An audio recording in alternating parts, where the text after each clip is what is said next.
Hey everyone, Adam here with Hometown Acres. Welcome back. You saw in our last video the new pond filled in 24 hours before we had the chance to finish it. So today we've got to drain it down, finish digging it out, and then start shaping and finish grading the perimeter. Let's get started. Now, to drain this pond to a point where we could actually get in here and work took about 2 hours with one trash pump running and another 2 hours with two trash pumps running. So a total of 6 pump hours. Each of these Honda 4-inch trash pumps is rated to put out around 35,000 gallons of water per hour with 0 lift suction and 0 head pressure. But as you can see here, we do have about maybe 5 feet of lift, not much, but some. So let's say that they're moving about 30,000 gallons per hour times 6 hours. This pond was holding around 180,000 gallons of water, and we didn't even drain it all the way down to the bottom. And that's also before we finished making it deeper and a little bit wider. I'd estimate that when we are finished with this pond, it will hold somewhere in the neighborhood of around 300,000 gallons of water. And just for reference, I estimate that our upper pond is going to be about 1.8 million gallons when it's full. So that would make the volume of this pond about 1/6 of the volume of the upper pond, which should hold plenty of water for its intended purpose, which is to act as a retention pond which we can draw water from to keep the upper pond topped off, basically eliminating the need to drill an expensive well to keep our upper pond full.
Alright guys, here is your first look at what this new retention pond is going to look like. Ralph is all done with the heavy equipment. He couldn't back drag it as well as he would have liked because a lot of this stuff was still a little bit too wet to work with. It was kind of clumping up on him. And he said he could come back in a day or two once it dries up and back drag it. And I said, don't worry about it. I said, you have done more than enough for us here. I'm very happy with everything. I said, from here on out, I can take care of it with the land plan and get this, you know, lawn finished smooth. That way it'll be nice to mow, get all these clumps out of here. So that's the plan. Come in here with the land plane on the back of the tractor.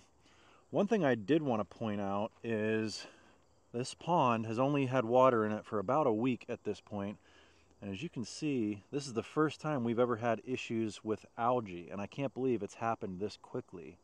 So we got to figure something out to do with that. Maybe I'll have to call my buddy Adam at Indie Farm Life. He's got a pond and he's always dealing with algae blooms and stuff.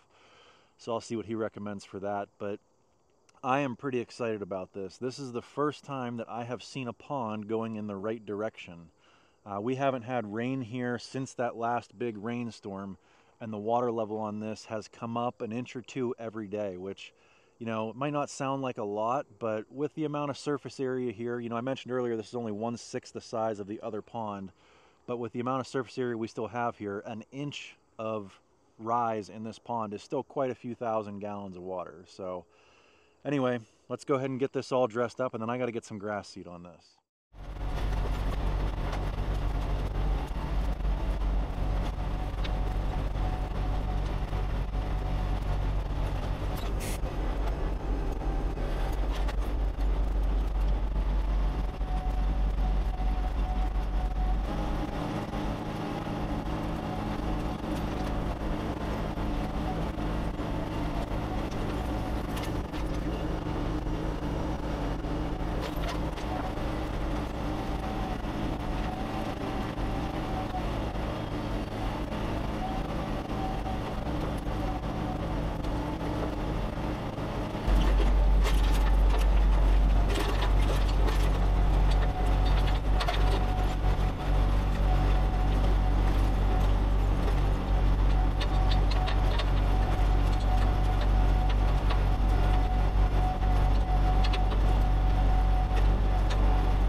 All right, so we've got all of our grass seed down. You can see here we got a pretty good covering. Now it's time to add some water because we are not going to be getting any rain for the next 4 or 5 days. And I want to make sure that all of this seed can start to germinate. The sooner we can get it established, the sooner we don't have to worry about erosion carving out all of our work here.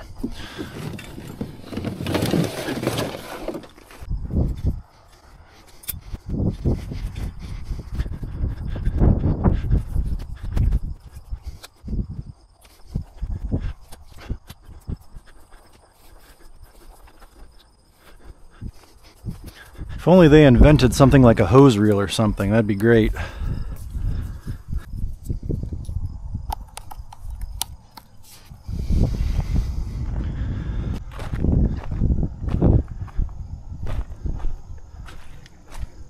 Let's see if we can get an idea of how deep it is. I'm thinking right in this section, this is the new fresh cut that he just put in just the other day, and I'm thinking it's probably about 3 or 4 feet deep. Oh yeah, it's down there. It goes straight down. That's probably every bit of 4 feet deep right there. You can see all of the springs bleeding out of the hillside. Wet spot, wet spot. It's like every 10 feet there's another spring bleeding out. There's one right here. I think we go a little bit over here with nothing. But yeah, this whole section right here, there's just one right after the other of water bleeding in, and then you've got a couple over around that bend as well. Am I even recording? I am. Nice.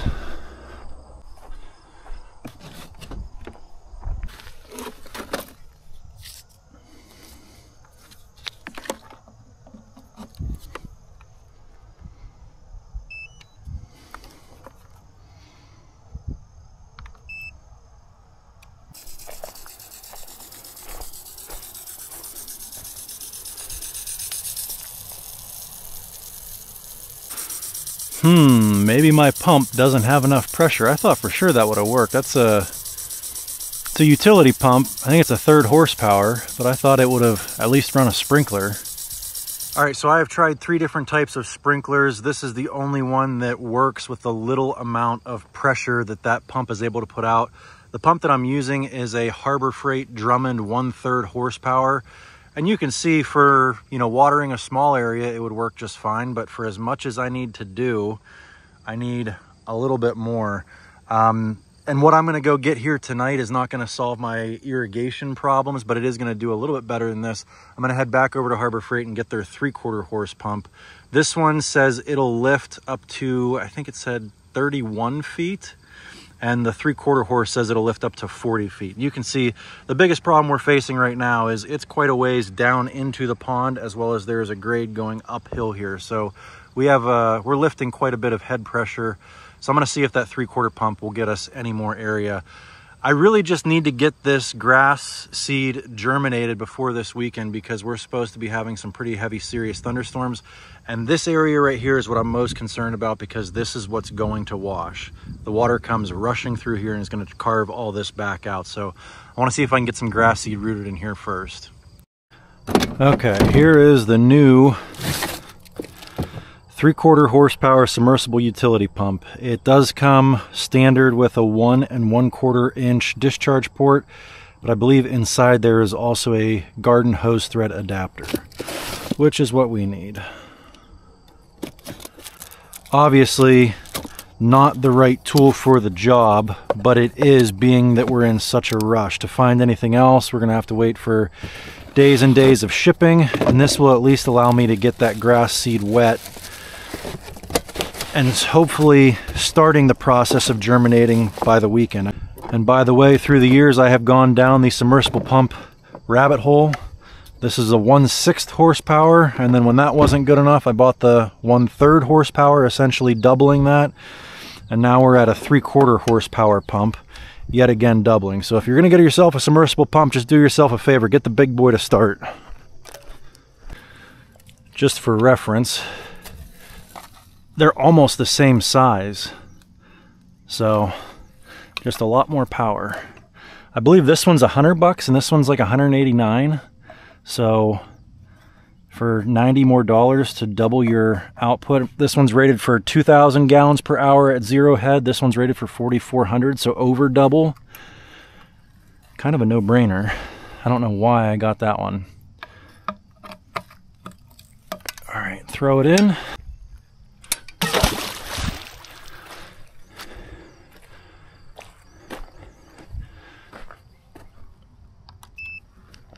Let's see how much power this pump pulls. I think the other one pulled, oh, I can't remember. Not that much, 540 watts. There we go. That looks like pretty good flow. I want to go ahead and try this impact sprinkler again.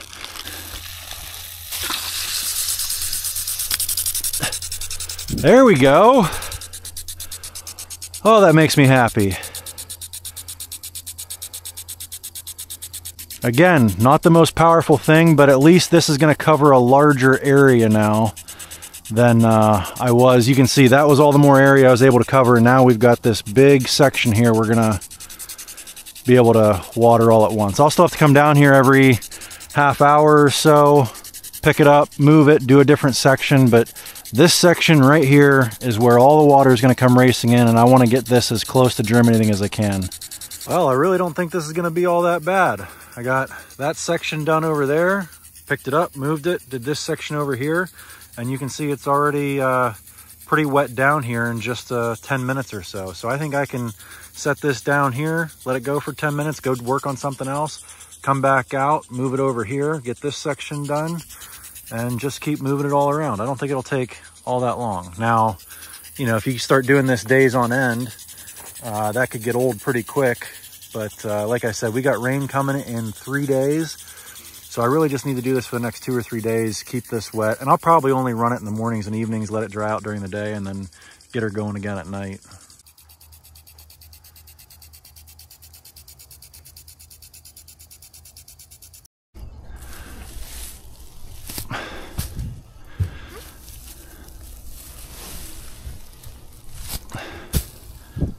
I got strong muscles, right? And I can lift heavy things. I got Dad, I'm very strong. You're really strong? Okay, pull forward. Find the thumb hole. Did you get your thumb in there? Yeah. Okay. Can I help now? Yep, now you can help. All right, so we got to cut these open. And then if you want, Anderson, take a bale and just shake it out. See how we're doing this? I want to shake it out. Okay, grab some and just start shaking. You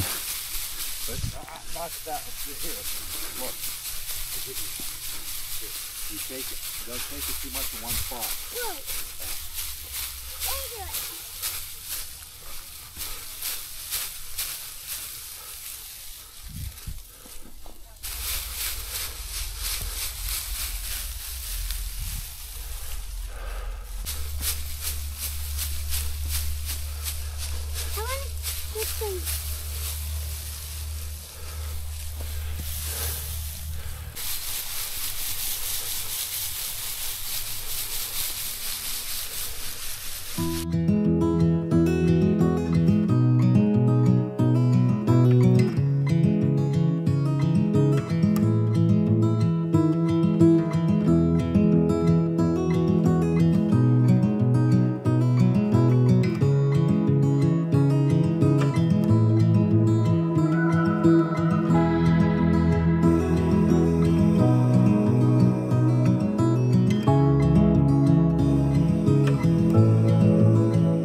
Guys, pond number 2 is in the books.